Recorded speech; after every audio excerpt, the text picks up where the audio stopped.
3, 2, 1.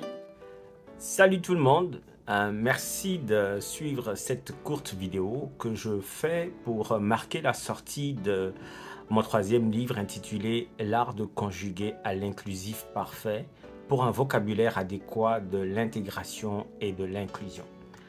Je voulais faire un petit live comme j'ai fait pour le lancement du deuxième livre et demain le Togo le 27 avril dernier pour marquer la sortie de mon troisième livre cette année. Je voulais faire ce live pour échanger sur la thématique centrale du livre, sur les différents termes sur lesquels je me suis prononcé dans ce livre, etc. Puis j'ai pensé que ce serait bien de faire une courte vidéo qui expliquerait en somme quelle est la démarche de ce troisième livre.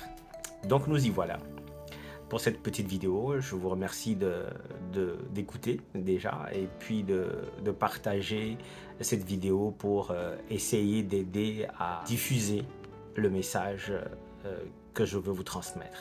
Je pense que l'occasion est très bonne parce que nous sommes le 30 septembre 2023 et aujourd'hui, au Canada, nous célébrons la Journée nationale pour la vérité et la réconciliation. C'est une journée qui a été instituée pour faire avancer la question de la réconciliation avec les peuples autochtones au Canada, encore appelés les Premières Nations. Quelques extraits du livre parlent de la question des populations autochtones qui sont propriétaires du territoire du Canada et qui sont, je veux dire, enfermés dans un langage qui ne les inclut pas dans la nation canadienne. Quelque part dans le livre, je dis Première Nation, alors qu'elles sont propriétaires du territoire. Plusieurs déclarations d'ailleurs ici au Canada disent à chaque début de manifestation que nous rappelons que le Canada est un territoire non cédé. Ce qui veut dire que c'est un territoire qui a été arraché à des populations qui étaient propriétaires du territoire. Et donc elles sont Premières Nations, elles sont autochtones, mais sont-elles canadiennes, ces populations-là? Ont-elles été intégrées dans la formation de la nation canadienne si aujourd'hui on célèbre une journée de vérité et de réconciliation? Si on fait encore des efforts pour faire avancer la réconciliation avec ces peuples-là, c'est parce qu'il se passe quelque chose. Maintenant, je profite moi de ce 30 septembre pour sortir ce livre qui voudrait que le langage qu'on utilise, la façon dont nous nommons les choses puisse favoriser l'inclusion véritable. Que les gens ne soient pas enfermés d'une certaine façon dans des vocables qui les empêchent d'être considérés comme citoyens ordinaires, d'être considérés comme citoyens naturels ou même naturalisés. J'ai partagé une vidéo hier où on entendait un élu de la République parler d'immigrants permanents. Et j'ai fait attention, immigrant permanent, ça veut dire que c'est quelqu'un qui n'arrive jamais à se fixer, qui est tout le temps en train de bouger.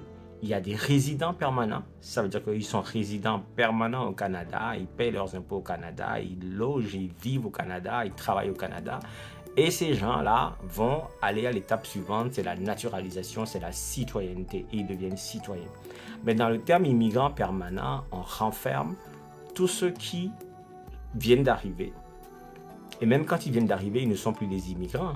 Ils sont des immigrés, c'est-à-dire qu'ils sont arrivés, ils sont installés, ils sont déjà arrivés, ils ont déposé leur bagage.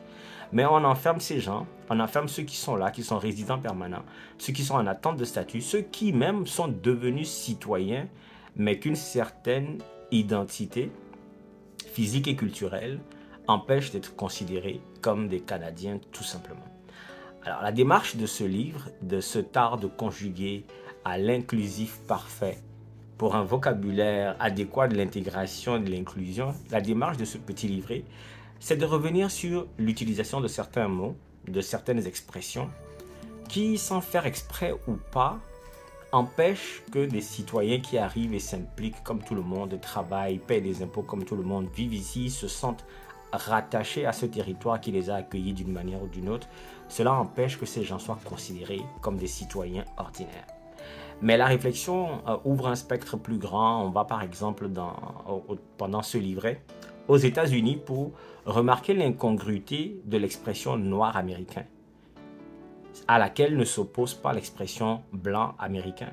Mais on a les latino-américains, les noirs américains et les américains tout court. C'est ceux qui ne sont ni noirs, ni latinos et surtout pas, ne sont pas autochtones parce que eux, ce sont des Amérindiens, c'est-à-dire des Indiens d'Amérique.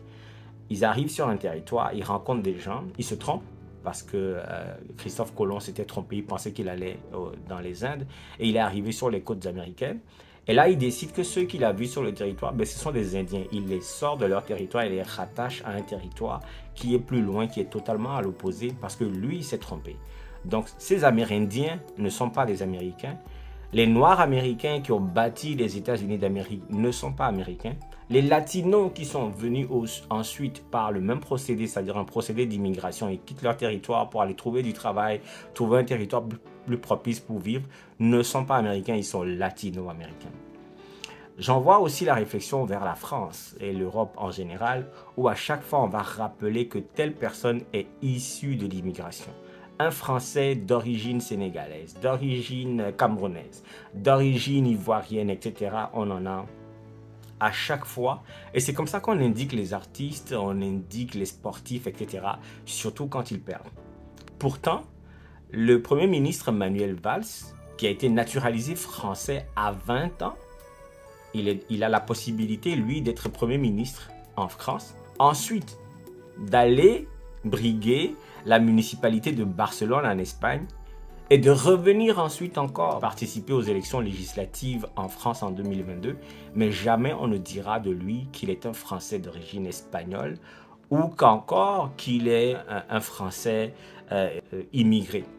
Il sera juste français.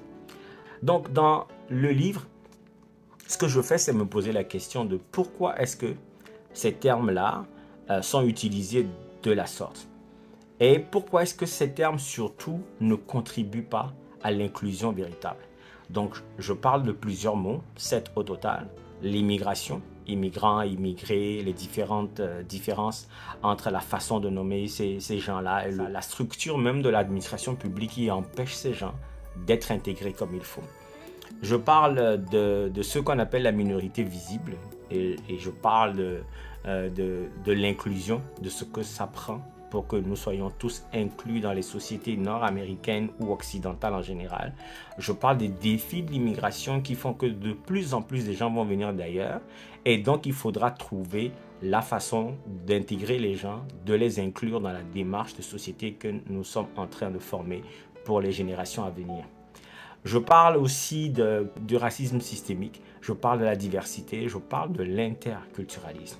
Et je rappelle à la fin du livre combien il est important d'établir un dialogue permanent qui favorise la connaissance mutuelle de tous les groupes culturels qui arrivent et de tous ceux qui sont là et qui ont le défi de s'intégrer, etc.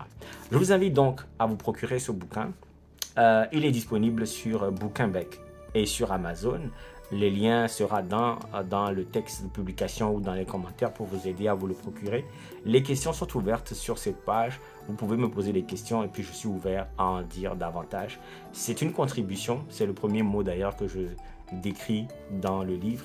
Contribution, c'est-à-dire ma façon d'apporter ma pierre à l'édifice. Je vous remercie.